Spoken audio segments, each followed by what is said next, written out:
Hi, I'm Mela Green on the School of Hollywood. Hi, this is Steve Owens with School of Hollywood, and I'm excited to have you here today. You've got a new project that's out, but I first want to talk to you about you were a child actor, and we're on the Disney Channel. And we have a lot of kids that are wanting to be actors, and every one of them wants to know, what's it like to be an actor at Disney, and how did you get into Disney? Well, I actually started acting at 9 years old, but this was in the Teatro Colón. This is like the most famous opera house. And I started there in the choir because I'm also a singer. And then I started also performing there in their plays. So that was like something that I did as a kid when I was 9 years old. And like it's a really prestigious place to begin. So also that already had given me, a really cool resume at such an early age. But the Disney, I did it when I graduated high school because I will say that if you do want to perform as a kid, you have to understand that there is a lot of work ahead of you. Like literally, I was going to school from like 8 a.m. to 4:30, and then from there I had half an hour to get to the Colón Theater, and then I would leave there at 8 p.m. So it's like, if you want to be a child actor, there's a lot of stuff that you have to know you're going to have to deal with. It's exhausting because also you have to be a kid, which is complicated sometimes when you're like on adults' rhythms and adult schedules. But yeah, and then Disney was amazing. I did that when I was 19 to 21. And that was one of the best experiences because I got to dance, I got to act, I got to sing. And yeah, that was really, really cool. And also, the story was really cool. It was kind of a prince and a pauper kind of thing. And I was, the lead girlfriend on one of the sides, the best one. So, but that was really, really fun.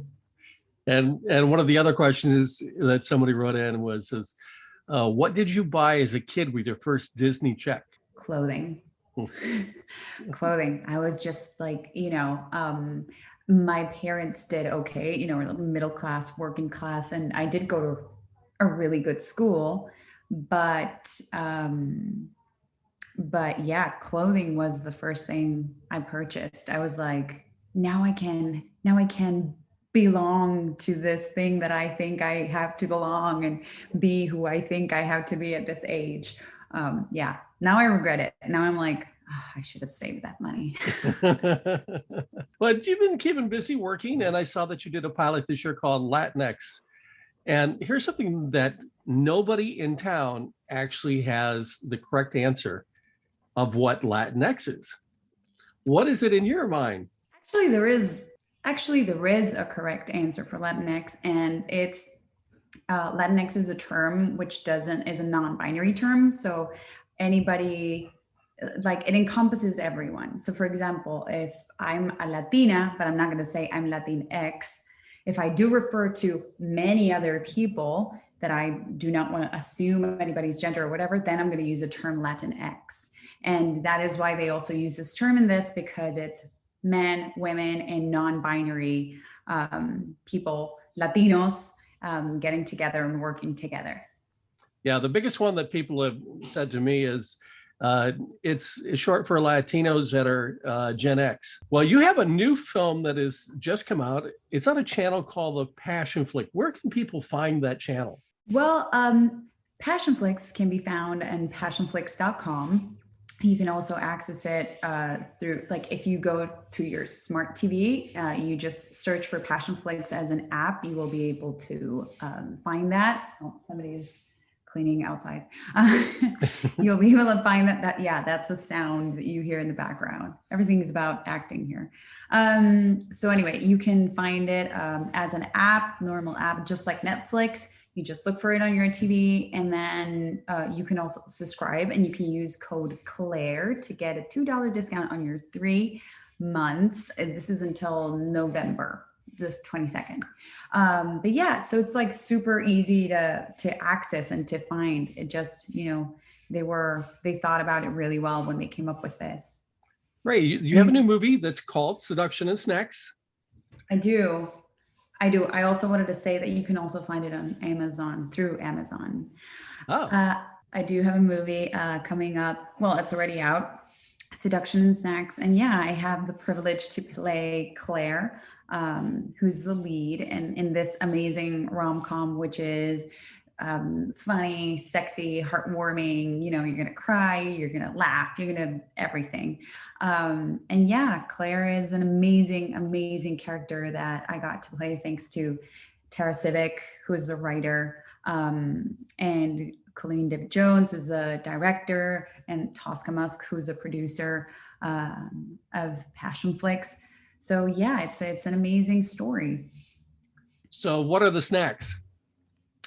Ooh, the snacks are chocolates and chocolate covered potato chips and Major McGillicuddy's crispy goodness globs. And then there's a couple of other things that I won't reveal right now, but you will have to watch a movie. Oh, okay.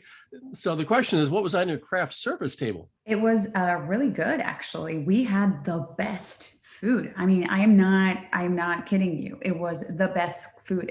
They're called Soulful Catering. And they, like, I am a foodie. I'm obsessed with food. Like, my grandmother was a chef. All my family cooks. And, you know, it's like also being brought up in Argentina, like I got to try such good food. So these, I mean, they just made the best food ever. They would make like chicken and waffles for me in the morning, and like, or they would have different menus, and they would just like save everything for me, so I would try everything. Yeah. They're amazing. So you got the seduction from the food. I did. I literally got the seduction from the food. Yes. So tell us a little bit more about the movie. Don't hide anything here. Come on. So tell us what happens to Claire. Okay. So Claire is a single mom. She had a child in her 20s when she was in college, and it happened accidentally. And she never got to find this her baby daddy.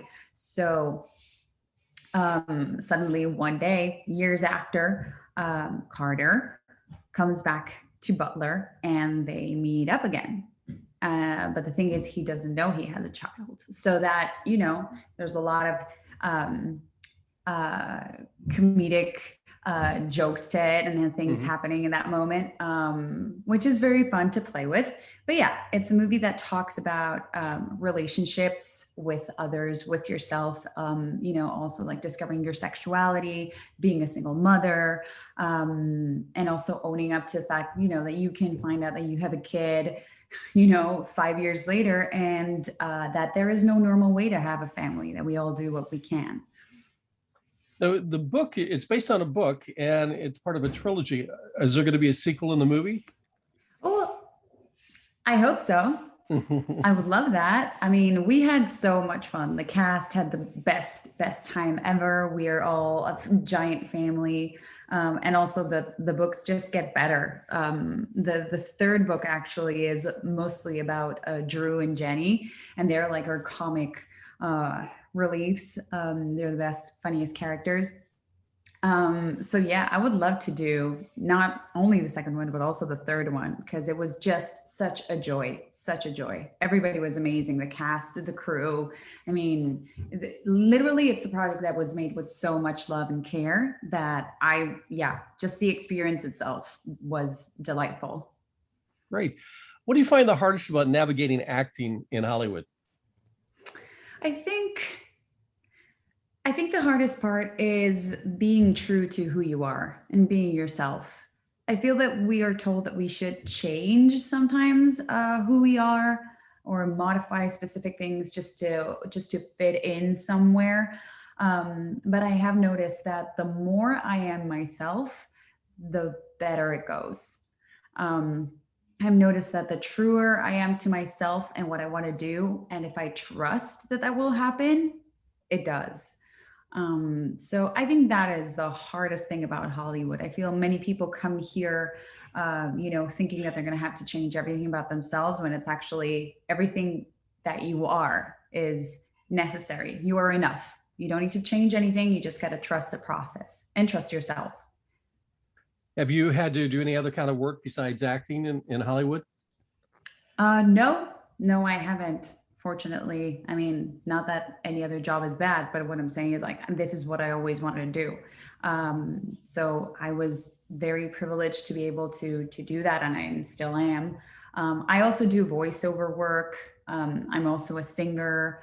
Um, and yeah, so like, but always in the artistic medium, right? Mhm. Yeah, so I've been very, very privileged. And I guess it's also the thing of being bilingual, that gives me the chance to also like work for the Spanish market. So that is also, another window that opens up and that I am lucky to be able to work with as well. And you're singing, are you singing bilingual, or are you singing in English or Spanish on Well, whatever gets me hired. it? Whatever gets me hired. Like, for example, I did this recently. Well, I am working on my own EP, and this is something I started doing during COVID because I was like, I want to do something where nobody tells me what to say, what to do, or where to stand, as an actor. Like, you have everything written for Mhm. you, right? You just got to glue everything together and make it believable. But with music, I thought that was um yeah, it was really interesting to just do it without a result and just like let my artistic side, creative side go crazy. But yeah, that is my personal thing. But recently I was hired to do this cover for Ghost Town, which is like such an amazing, amazing song from if I'm not mistaken, the punk movement in Britain. And it's so much fun. And it's also like a group of Argentines who are doing music here. They're Grammy winners, and they invited me to do that. So it's like we're all from Argentina, but we're like singing in English and playing.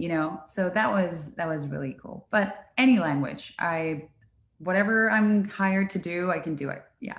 So what's your favorite Argentina food, Ah, that is. since you're a foodie? I am. Well, the thing about Argentina is we have such a very big like Italian essence to it all. So like you know I would eat ravioli with my family every Sunday, and we like my mom would make the sauce, and we would have fresh bread, and we would have wine, and we'd be there for hours. So we do have that. That is very present in our culture. I am going to say I really miss breaded veal, which over there are called milanesas. And milanesas is like such a comfort food. So that is what I miss the most. Yeah, going to my friend's house and just like having dinner with her parents and her family and the rest of her family, and just having milanesas and mashed potatoes and speaking about life. That's what I miss the most. Well, that's great. Where can people find you in social media? I'm on Instagram and it's at Mela Green H. At yeah, it's that. I was just gonna give. Oh my god. Oh my god. AOL. No, I'm kidding. But yeah, it's You have an Instagram. AOL account? Oh my I God. don't. I wish. I wish I did have an email account. I did have a cool mail once. And I don't know if many people have had this, but yeah, I did have a cool mail. And I remember that the mail was really cool because everything looked like ice. Yeah, but I guess I'm revealing my age with all this information. But yeah, I'm on Instagram, Mela Green H. Fantastic. Well, I appreciate you being here today, and lots of success on Seduction and Snacks. Thank And you. actually, one last question. Do you have anything else coming up? Thank you so much. Thank you so much for having me. I really appreciate it.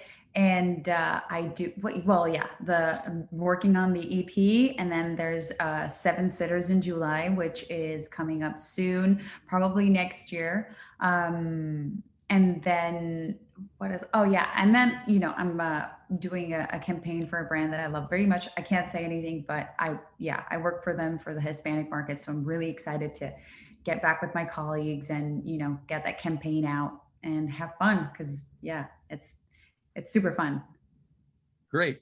All right. Thank you for being here today, and you have a beautiful smile. So Thank you, and thank you so much for having me. I appreciate it so much.